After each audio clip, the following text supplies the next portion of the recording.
Hi, I'm Bill O'Reilly. Thanks for watching us tonight. Dick Cheney shaking things up in Republican circles. That is the subject of this evening's Talking Points memo. As everybody knows, Sarah Palin has become a very controversial figure in America. But 4 years ago, few knew her. She was the governor of Alaska, but had no national profile. Then John McCain chose her as his running mate. In hindsight, former Vice President Dick Cheney says that was not a good choice. I like Governor Palin. I've met her, I know her. She's an attractive candidate, but based on her background, she's only been governor for about 2 years. I don't think she passed that test. Of being ready. Of being ready to take over. And I think that was a mistake. Well, Mr. Cheney has certainly stirred up some controversy. His own daughter Liz tweeted, quote, "Rarely do I disagree with the best vice president ever, but Sarah Palin is more qualified than Obama and Biden combined. Huge respect for all she's done for the Republican Party." Talking Points believes that Sarah Palin did help the McCain campaign overall, and that no matter who the senator had chosen, the Republicans would not have defeated Barack Obama. In 2008, the country was suffering economically, and Mr. Obama promised hope. Mr. McCain had no answer to that and failed to aggressively expose his opponent's weaknesses. That's what happened. Now, going forward, Mitt Romney is a very important choice to make. His running mate must win him some votes. Right now, there are 4 names at the top of the list: Marco Rubio, Paul Ryan, Bob McDonnell, and Rob Portman. Condoleezza Rice not considered to be a player at this time. So let's take them one by one. Senator Rubio, very popular among conservative Americans, and would get Romney votes in the vital state of Florida. The downside, the senator is inexperienced and has had some financial problems. A Florida Ethics Commission said that Mr. Rubio was negligent in misusing a state-issued credit card. But that commission also said the action was not enough to legally pursue. Senator Rubio might also help Mitt Romney with Hispanic Americans, but that is speculation. Congressman Paul Ryan, he's a money guy with credibility on the economy. At age 42, the Wisconsin resident is young, but is already in his 7th term in Congress. Ryan is articulate, may help deliver Wisconsin, which is a swing state. Virginia Governor Bob McDonnell is a veteran politician who has done well turning the economy around in his state. Virginia is another vital situation for both Romney and Obama, and McDonnell may obviously help the cause there for Mr. Romney. Finally, Ohio Senator Rob Portman, another veteran political guy in another vital state. He has national experience in a variety of jobs, but like Governor McDonnell, not very flashy.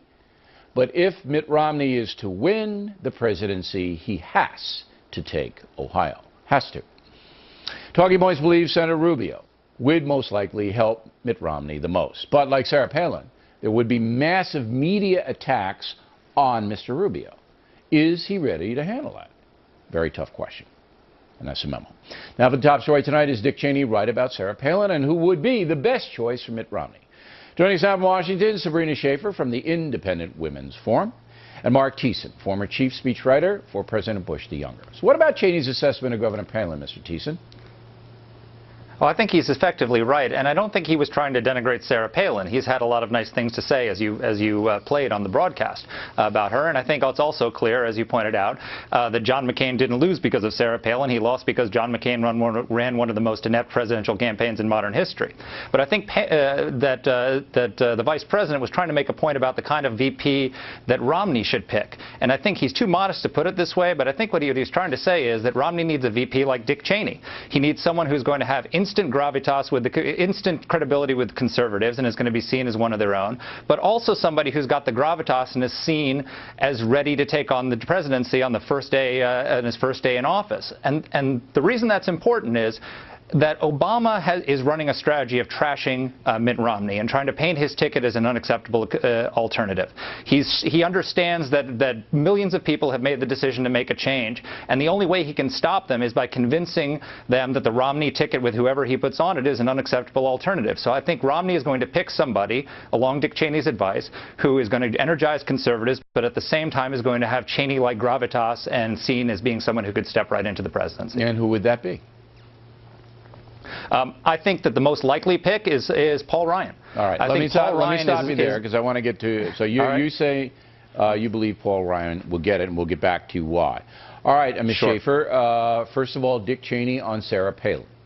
Oh, I think it might be a little bit overblown. Let's just remember that at the time that he picked her, there was widespread enthusiasm. She breathed new life into a campaign that was, really rather pale in comparison to the sort of excitement that was surrounding Senator Obama's campaign. So I think that we need to remember that she did sort of an unprecedented role in terms of sparking voter turnout in a way that vice presidential candidates don't usually have. All right, so the terms of the play dictated Palin because Senator Obama was perceived as young and hip and with it and change and hope, so they had to get this young person in to counter that. It makes sense.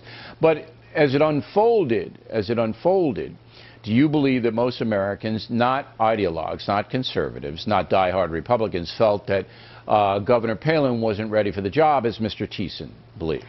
Well, I think that on one hand, they think that she was. She was a governor. She seemed to have a grasp on certain issues like energy policy, and perhaps most importantly, she seemed like one of us. She seemed like a regular American on many fronts. The problem was that it seemed as though she never really did the heavy lifting necessary to convince all voters and sort of more mainstream voters that she was going to. I don't know if you can lift up a frame of reference in 6 months, and that was the problem with the governor. The frame of reference wasn't strong. Okay, Ms. Schaeffer, who do you think should be Romney's pick? Well, I tend to be leaning towards Marco Rubio. I think that, he is sort of the darling of the Tea Party. He gives some conviction and backbone to Romney, who at times has been doubted for his limited government sort of bona fides. I think people want to see that there's someone out there. So you're making an ideological pick here for Mr. Rubio. But remember, he doesn't have a lot of experience, like Sarah Palin, and they're going to go after him hard. You know that. They are. But I think that sometimes we talk about him as a darling of the Tea Party, but in fact he's more part of the establishment than we sometimes let on. I think he is particularly politically savvy more than someone like Sarah Palin was. And also, let's not forget, he may have a marginal impact with Hispanic voters. Yeah. All right. Now, getting back to Paul Ryan, 42 years old, well respected in Republican circles, but kind of a intellectual guy. He got the charts, and then the folks. I'm not sure what that brings Mitt Romney. Wisconsin, it's not like Ohio and Florida or Virginia where you gotta have those. Romney doesn't have to have Wisconsin. So I don't know about if Ryan's in the right place. I think he's a smart guy. I think he could do the job. But I don't know if he's in the right place. Well, Bush didn't pick Dick Cheney for Wisconsin's one electoral vote either. I mean, there's more to choosing the vice president than that. And look, Marco Rubio would be a fantastic choice. So would Rob Portman. We have a lot of great candidates. But you asked us to pick who we think will be the nominee. And I think that Mitt Romney looks at Paul Ryan and sees two things. He sees, one, somebody who he thinks is credible and has gravitas and is serious and will be instantly taken as a serious person and capable of being president. And so I think in that sense he sees him as a safe choice, someone who will be taken seriously and out there. But at the same time, Paul Ryan energized conservatives with the Ryan plan and with his budget. And I think he is the one person who is both a safe choice, but also Mitt Romney would know that he would energize the conservative grassroots. People would be excited about a Ryan pick. And so I think that's why he's the most likely person to get the nod. Okay. And you say, Ms. Schaeffer, is putting Ryan up against Rubio. Has Mr. Thiessen persuaded you? Well, I definitely am enthused about Paul Ryan. I think one thing to keep in mind is that we have nearly 30% unemployment in the Hispanic community. So there is something to be said for real change, and that if Rubio can help convince, the Hispanic or Latino community. It's hard to say whether he's going to be able to do that. A Cuban-American. Right, I understand. What Rubio would do, without a doubt, is, I think, throw Florida to Mitt Romney. And it's an enormous calculation. Yes, absolutely. And I think Paul Ryan, is fantastic. I mean, look, we're going towards a national debt of $16 trillion. The fact that we have someone out there but it's about votes now. That's what it's about. And personality. All right. Thanks very much. Good discussion. We appreciate it. Next on the Rundown.